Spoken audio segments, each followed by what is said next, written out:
అందరం కళ్ళు మూసుకున్నట్లయితే ప్రార్థన చేసుకుందా.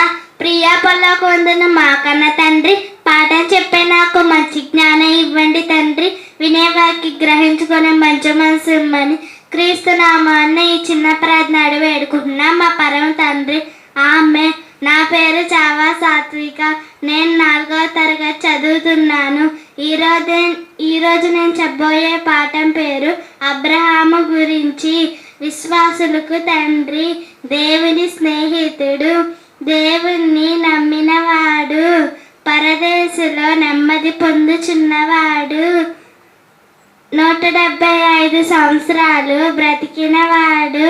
అబ్రహాము భార్య సారా, కుమారుడు ఇస్సాకు.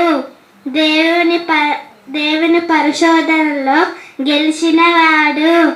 అన్ని విషయాల్లో దేవుని చేత ఆశీర్వదించబడినవాడు. పరలోకం కోసం ఎదురు చూచుచున్నవాడు. మృతులను సహితం దేవుడు లేపుటకు శక్తివంతుడని నమ్మినవాడు అబ్రహాము.